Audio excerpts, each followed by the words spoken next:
देखिए, इस वीडियो में बात करेंगे हम लोग लोकसभा की चुनाव प्रणाली। ठीक है, तो लोकसभा की चुनाव प्रणाली में बात करने से पहले देखिए,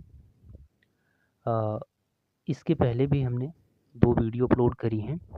ठीक है, जो संसद से संबंधित है, आप उन्हें भी देख सकते हैं। फिलहाल अभी बात करते हैं हम लोग चुनाव प्रणाली कैसी है लोकसभा में। देखिए, लोकसभा चुनाव प्रणाली से संबंधित कुछ पहलू यहाँ पे दिए गए हैं, हम उन सब पहलुओं को पढ़ने वाले हैं। ठीक है, तो पहलू नंबर 1 हम ये कह सकते हैं, या हेडिंग नंबर 1 है कि प्रादेशिक निर्वाचन क्षेत्र। ठीक है, इससे पहले हम पढ़ें, पहले इसका अर्थ देख लेते हैं कि प्रादेशिक निर्वाचन क्षेत्र क्या होता है। ठीक है, हम कुछ यहाँ से यहाँ तक पढ़ेंगे, लेकिन पहले प्रादेशिक निर्वाचन क्षेत्र क्या होता है। तो प्रत्येक प्रदेश को जब चुनाव हो रहे होते हैं या लोकसभा के चुनाव हो रहे होते हैं, क्योंकि प्रत्यक्ष चुनाव होते हैं जनता के द्वारा,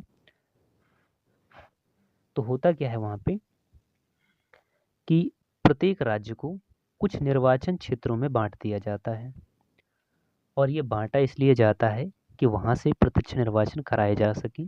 प्रत्येक निर्वाचन क्षेत्र से जो सदस्य खड़े होते हैं, ठीक है, उनका चुनाव किया जाता है।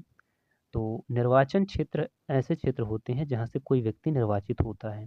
ठीक है, तो इस हेडिंग में हम उसी के बारे में पढ़ रहे हैं।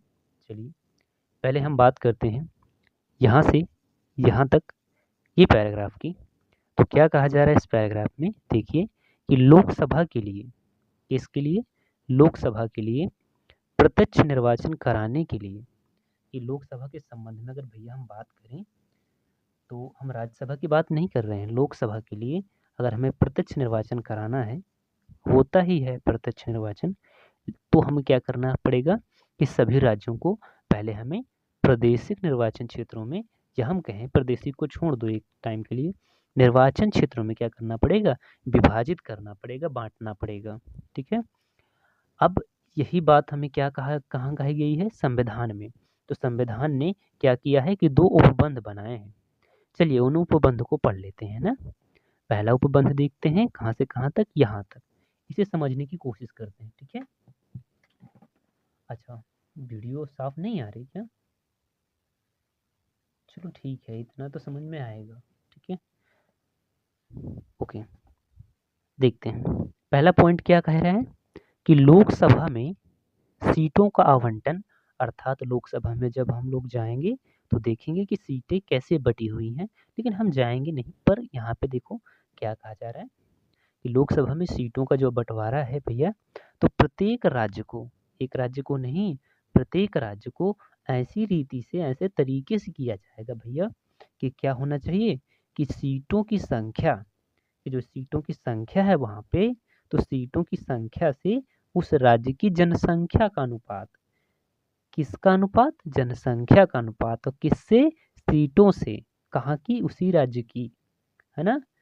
जैसे यूपी है तो यूपी में कितनी जनसंख्या है और कितनी जनसंख्या में कितनी सीटें हैं, तो ये अनुपात हो गया।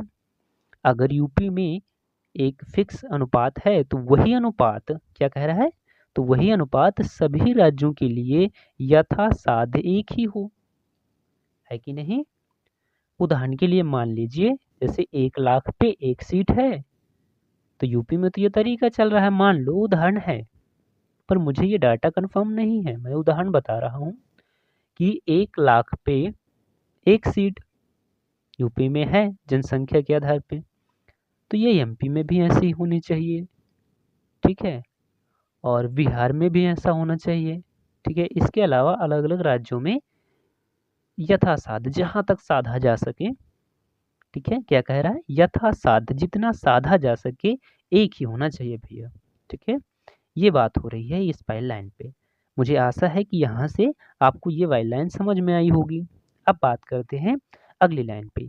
यह उपबंध उन राज्यों पर लागू नहीं होता, लेकिन ऐसा भी नहीं है भैया कि पूरे क्या, कि सभी राज्यों में लागू हो।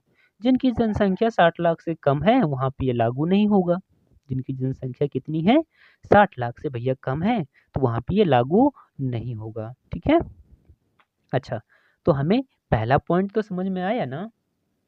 चलिए अब हम दूसरे पॉइंट पे बात करते हैं। दूसरा पॉइंट कुछ यहाँ तक है, पहले इसे पढ़ लेते हैं फिर आगे आएंगे, ठीक है। क्या क्लियर नहीं आ रहा? मैं जूम आउट करता हूँ, जस्ट मिनट। हाँ ये ठीक रहेगा, रुको। चलिए, कह रहा है दूसरा पॉइंट क्या है कि प्रत्येक राज्य को, अब यहाँ पे प्रादेशिक निर्वाचन की बात हो रही है, किसकी? प्रादेशिक निर्वाचन की बात हो रही है यहाँ पे, ठीक है। ये ध्यान देना, पहले राज्यों की बात थी, अब प्रादेशिक निर्वाचन की बात है। तो प्रत्येक राज्य को प्रादेशिक निर्वाचन क्षेत्रों में, प्रादेशिक निर्वाचन क्षेत्रों में, देखो यहाँ पे ये प्रादेशिक निर्वाचन क्षेत्रों में यूपी को मैंने ऐसे बांटा है समझाने के लिए, ठीक है। तो इसको मैप को देखना आप इसके लिए, है ना।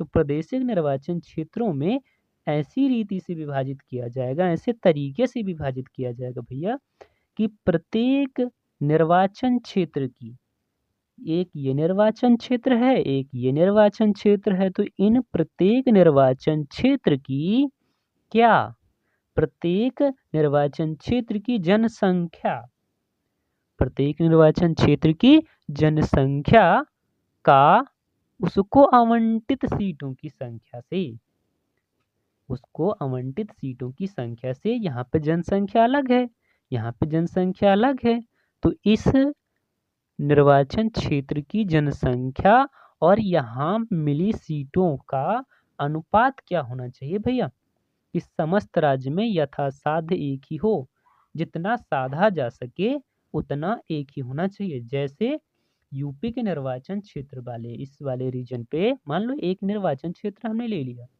यहाँ पे कुछ सीट कुछ जनसंख्या पे निर्धारित है एक फिक्स में, कि भैया मान लो उदाहरण के लिए कि 10,000 में एक सीट है,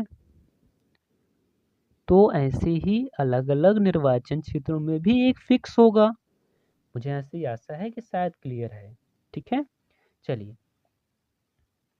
आगे बात करते हैं अगले पॉइंट पे। देखो इस पॉइंट पे क्या कहा जा रहा है, क्या वीडियो क्लियर नहीं आ रही? देखो ये क्लियर कैसे नहीं आ रही, जस्ट मिनट भाई साफ आओ। चलो जितनी आ रही है वैसे देखते हैं। देखो क्या कह रहा है कि संक्षेप में संविधान सुनिश्चित करता है, संविधान कहता है और कहता क्या है कि राज्यों के लिए, किसके लिए, पहले वाले पॉइंट में इसको का मान लेना कि ये का वाले पॉइंट में क्या कह रहा है, राज्यों के बीच में, किसके बीच में, राज्यों के बीच में, पहले वाले पॉइंट में बताया गया है। दूसरे में उस राज्य के प्रादेशिक निर्वाचन क्षेत्रों के बीच में, और दूसरे पॉइंट में क्या बताया गया, प्रादेशिक निर्वाचन क्षेत्रों के बीच में क्या होना चाहिए, प्रतिनिधित्व में एक रूपता हो, कि भैया अगर प्रतिनिधित्व यहाँ पे हो रहा है तो उनपे एक रूपता हो, ऐसा नहीं कि अलग हो, किसी राज्य में अलग और किसी में, और किसी निर्वाचन क्षेत्र में अलग, तो सब में बराबर होने चाहिए। कहने का मतलब ये था इसका, ठीक है। ये संक्षिप्त में बता दिया है इन पैराग्राफ के बारे में यहाँ पे, ठीक है। अच्छा आगे चलते हैं। कह रहा है कि जनसंख्या से आशय अंतिम जनगणना की, अंतिम जनसंख्या की गणना से है, जिसके सुसंगत आंकड़े प्रकाशित हो गए हैं, कि भैया हर जनसंख्या को हम जनसंख्या नहीं मानेंगे, जनसंख्या उसे मानेंगे जिसके अंतिम आंकड़े उपस्थित हैं हमारे पास, ठीक है। चलिए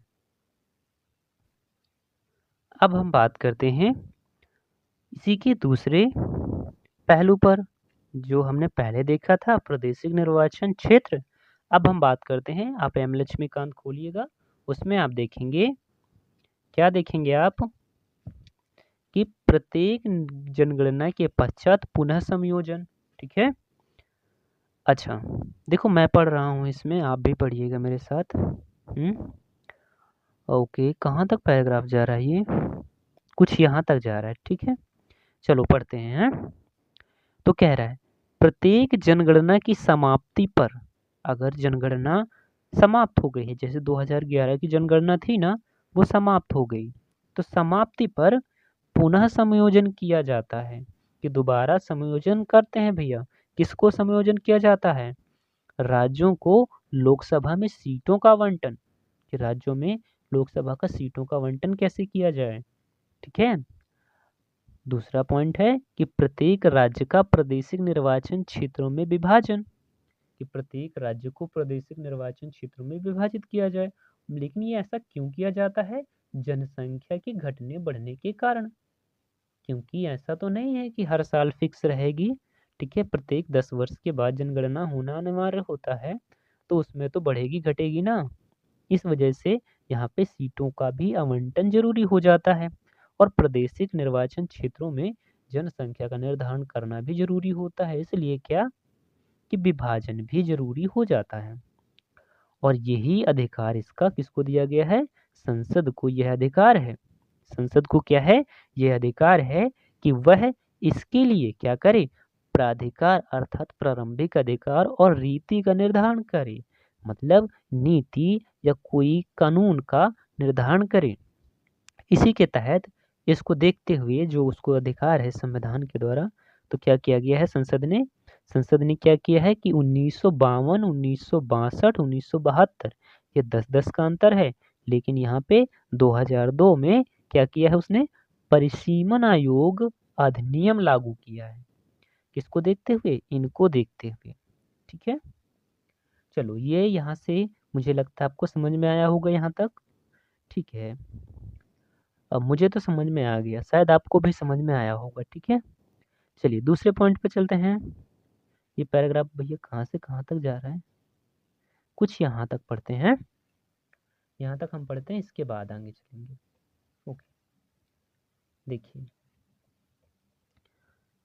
42वें कहना अच्छा ठीक नहीं लगता, तो मैं कहूँगा 42 नंबर का जो संशोधन अधिनियम 1976 में आया था, तो देखिए उसमें क्या हुआ है कि राज्यों को लोकसभा में स्थानों को छोड़ो, सीटें रखते हैं कि लोकसभा में सीटों का आवंटन या बंटवारा और प्रत्येक राज्य के प्रादेशिक निर्वाचन क्षेत्रों में विभाजन को क्या किया गया था कि 2000 तक के लिए स्थिर कर दिया गया था कि नहीं भैया जितनी है उतना ही रहेगा, घटाएंगे बढ़ाएंगे नहीं, निर्वाचन क्षेत्र बदलेंगे नहीं, ज़्यादा बढ़ाएंगे नहीं, ठीक है।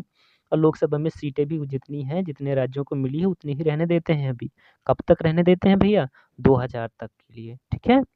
लेकिन किसके जनगणना के आधार पे? 1971 की जनगणना के आधार पे ऐसा किया गया था। इस प्रतिबंध को, जो ये प्रतिबंध था लगा हुआ था कि नहीं कुछ नहीं बदलना भाई, यहाँ तक स्थिर है तो स्थिर रहने देना है। तो इस प्रतिबंध को क्या किया गया कि जब 84 नंबर का संशोधन अधिनियम 2001 आया, तो उसमें क्या कहा गया कि भैया एक काम करते हैं, कौन इतना ज़्यादा काम करे, तो अगले 25 वर्षों के लिए और बढ़ा दो, यानी यह वर्ष 2026 तक रहने दो। अभी कौन सा चल रहा है? 2025, एक साल और रहेगा, ठीक है। आगे देखते हैं अगला पैराग्राफ भैया कहाँ से कहाँ तक है ये? यहाँ से खत्म नहीं हो रहा भाई, खत्म हो जाए जल्दी से। यहाँ तक है, ठीक है, यहाँ पे खत्म हो गया, इतना पढ़ेंगे। अभी दिख नहीं रहा क्या? अभी दिखेगा, अभी दिखेगा। चलो पढ़ते हैं। हमने कहाँ से कहाँ तक? यहाँ तक पढ़ लिया। इसे पढ़ते हैं इस पैराग्राफ को। देखिए 84 नंबर का फिर संविधान संशोधन हुआ और एक अधिनियम आया 2001 में। इसमें क्या कहा गया कि सरकार को यह शक्ति दे दी गई, शक्ति उसे दे दी गई, सरकार को क्या शक्ति दे दी गई कि वह मतलब सरकार 1991 की जनगणना की जनसंख्या के आधार पर क्या कर सकती है? राज्यों के प्रादेशिक निर्वाचन क्षेत्रों को पुनः समायोजन एवं संयुक्तिकरण कर सकती है, ठीक है। ये पॉइंट क्लियर।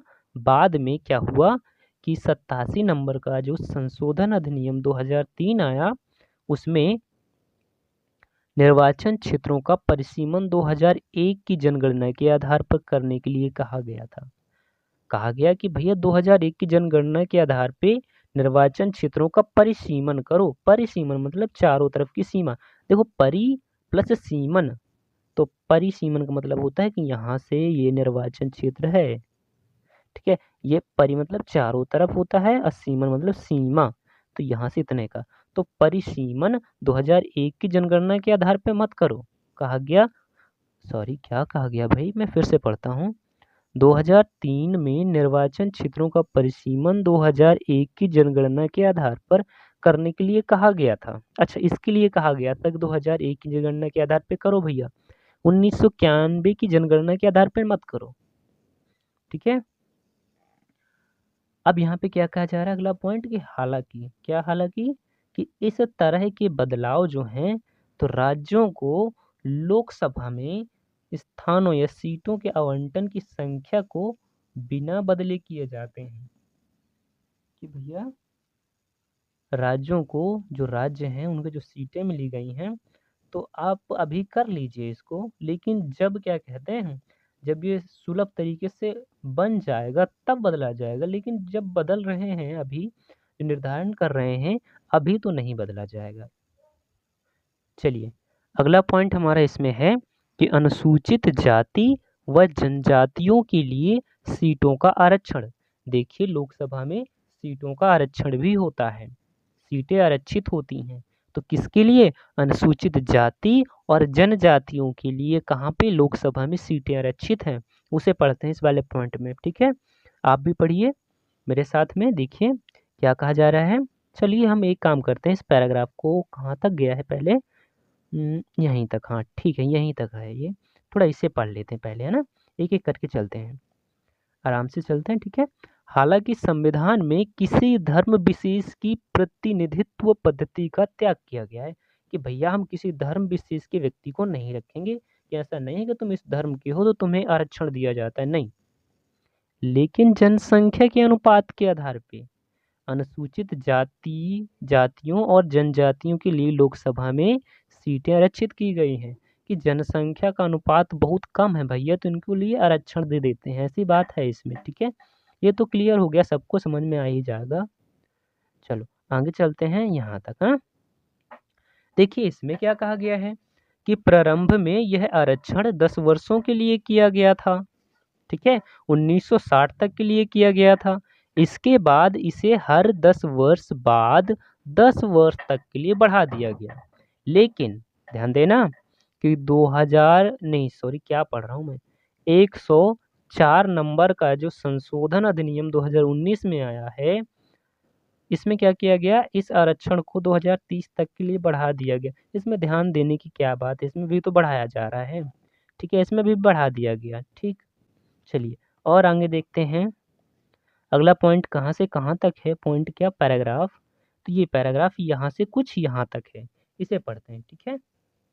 चलिए क्या कहा जा रहा है इस पैराग्राफ पे, ओके मैं कुछ ऐसे करता हूँ बराबर। हालांकि अनुसूचित जातियों व जनजातियों के लिए सीटें आरक्षित की गई हैं, लेकिन उनका निर्वाचन क्षेत्र के सभी मतदाताओं द्वारा किया जाता है, ठीक है। अनुसूचित जाति व जनजाति के सदस्यों को सामान्य निर्वाचन क्षेत्र से भी चुनाव लड़ने का अधिकार है, ठीक।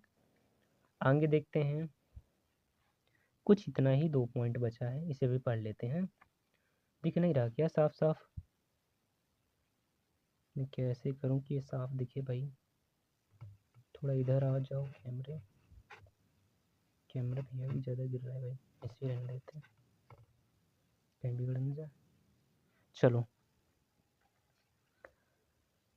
84 नंबर का जो संशोधन अधिनियम 2001 में आया था, तो आरक्षित सीटों को 1991 की जनगणना के आधार पर पुनः नियत किया गया था, पुनः नियत किया गया था सामान्य सीटों की तरह। आगे थोड़ा इधर है उसमें देखते हैं, अभी ठीक है। देखो हमने पिछला पढ़ लिया, अब इस पे चलते हैं कि 87 नंबर का जो संशोधन अधिनियम 2003 में आया था, तो आरक्षित सीटों को 1991 की बजाय 2001 की जनगणना के आधार पर पुनः नियत किया गया। एक संशोधन आया था 87 नंबर का संशोधन हुआ था, उसमें अधिनियम आया था 2003 में, तो क्या किया गया कि आरक्षित सीटों को 1991 की बजाय 2001 की जनगणना के आधार पर पुनः नियत किया गया।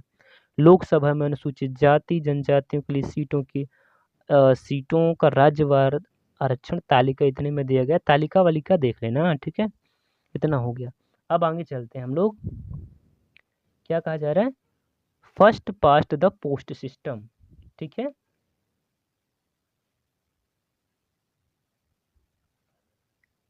First past the post system में क्या कहा जा रहा है, पहले हम इसको पैराग्राफ देखते हैं कहाँ से कहाँ तक है भैया। यहाँ से कुछ पैराग्राफ यहाँ तक है, इसे पढ़ते हैं, ठीक है। हालांकि संविधान में राज्यसभा के लिए, किसके लिए, राज्यसभा के लिए कौन सी अनुपातिक प्रतिनिधित्व प्रणाली अपनाई गई है, लेकिन भैया इस प्रणाली को लोकसभा के लिए नहीं अपनाया गया है। इसकी जगह किसको अपनाया गया, प्रादेशिक प्रतिनिधित्व प्रणाली। इसी को हम कहते हैं first past the post system. और इसी सिस्टम के जरिए लोकसभा के सदस्यों को निर्वाचित करने को आधार बनाया गया है, निर्वाचित करने का आधार बनाया गया है। ठीक है, ठीक है, ऐसा ही है। तो यहाँ तक है, ओके, हमें क्लियर, क्लियर, मुझे तो भैया क्लियर। आगे पढ़ते हैं, चलो मैं अकेला ही क्यों पढ़ूँ, आप भी मेरे साथ पढ़ो। कहाँ से कहाँ तक है भाई, यहाँ तक है, ठीक है, साथ में पढ़ते हैं, ओके। देखिए, प्रादेशिक प्रतिनिधित्व प्रणाली के अंतर्गत, इस प्रादेशिक प्रतिनिधित्व प्रणाली के अंतर्गत क्या कि विधानमंडल नहीं, संसद है, संसद रखते हैं यहाँ पे, विधानमंडल ये क्लियर नहीं हो रहा क्योंकि हम पढ़ क्या रहे हैं भाई, संसद पढ़ रहे हैं ना। तो संसद का प्रत्येक सदस्य क्या होता है, एक भूभागीय क्षेत्र का प्रतिनिधित्व करता है। क्योंकि प्रादेशिक प्रतिनिधित्व तो कह रहा है ना, प्रादेशिक किसी प्रदेश का क्या कर रहा है, प्रतिनिधित्व कर रहा है, ठीक है। तो वही है कि प्रत्येक संसद का प्रत्येक सदस्य एक भूभागीय क्षेत्र का प्रतिनिधित्व करता है। और इसी भूभागीय क्षेत्र को क्या कहते हैं हम, निर्वाचन क्षेत्र कहते हैं। प्रत्येक निर्वाचन क्षेत्र से एक प्रतिनिधि निर्वाचित होता है। अतः ऐसे निर्वाचन क्षेत्र को एकल सदस्य निर्वाचन क्षेत्र कहते हैं, क्योंकि एक ही सदस्य वहां से निर्वाचित होता है उस निर्वाचन क्षेत्र से, ठीक है।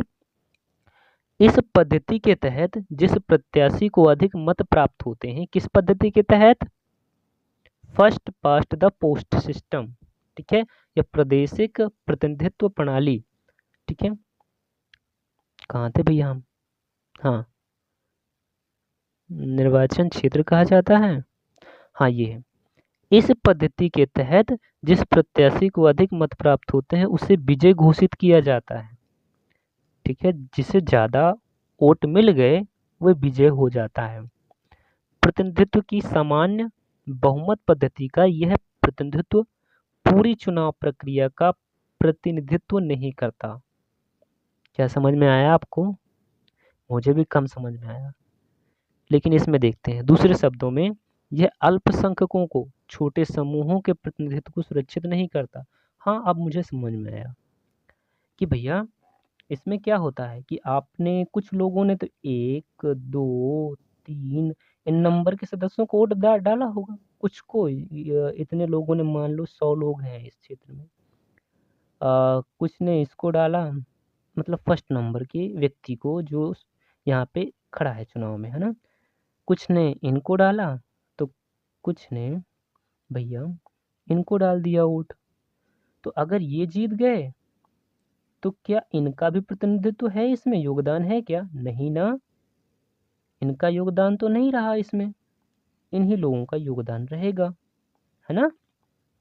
तो वही कह रहा है कि भैया दूसरे शब्दों में यह अल्पसंख्यकों, ये अल्पसंख्यक हुए, कम लोग हो गए, है ना, तो अल्पसंख्यकों या छोटे समूहों के प्रतिनिधित्व को सुरक्षित नहीं करता है। क्लियर, चलो आगे देखते हैं। कुछ यहाँ तक है ये, और ऊपर करता हूँ इसको, ठीक है, ऐसे रहो भाई।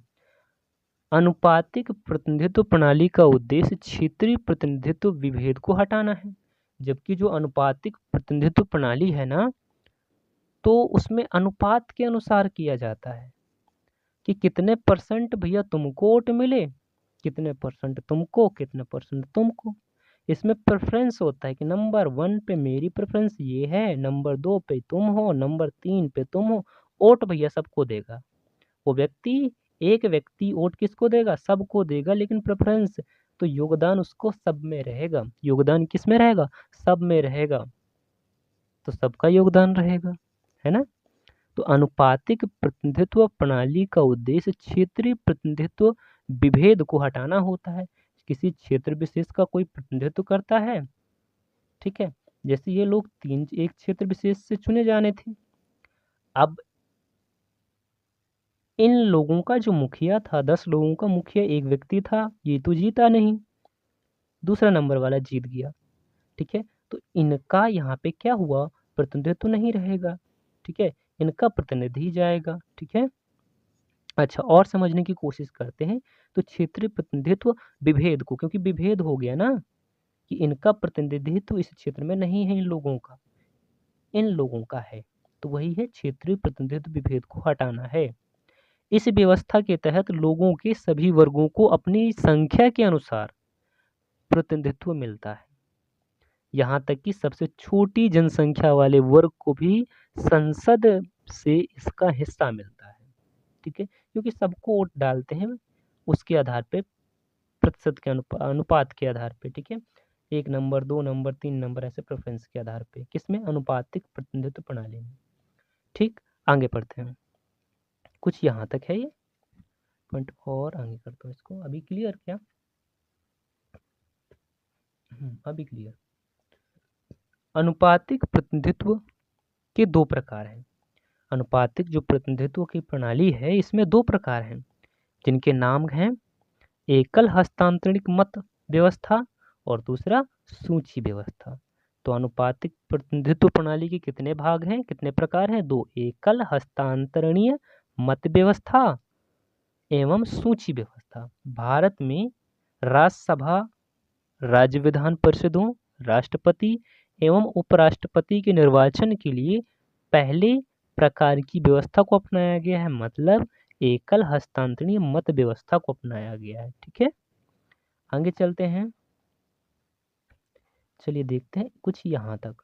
ओके, यद्यपि संविधान सभा के कुछ सदस्यों ने लोकसभा सदस्यों के चुनाव के लिए अनुपातिक प्रतिनिधित्व प्रणाली की वकालत की थी कि भैया अनुपातिक प्रतिनिधित्व प्रणाली ठीक रहेगी लोकसभा के लिए, लेकिन इसे संविधान ने 2 कारणों से नहीं अपनाया। कुछ कारण बताए संविधान ने और उसको कहा कि भैया ये ठीक नहीं है लोकसभा के लिए।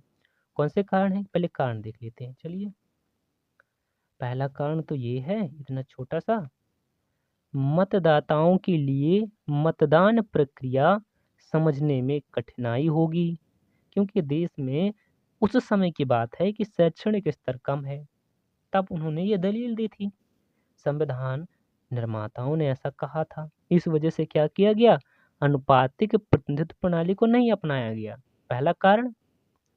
दूसरा कारण ये है कि बहुदलीय व्यवस्था के कारण संसद की अस्थिरता रहती है, कि बहुत से दल हैं, एक दल तो है नहीं, इसके कारण संसद की क्या होती है, अस्थिरता रहती है, मतलब संसद में अलग अलग दल जाते रहते हैं।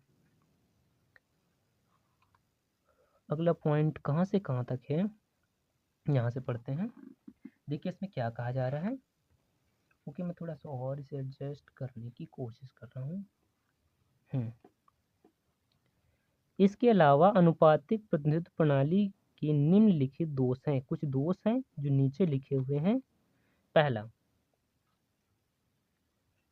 यह काफी खर्चीली व्यवस्था है। दूसरा, क्लियर नहीं दिख रहा,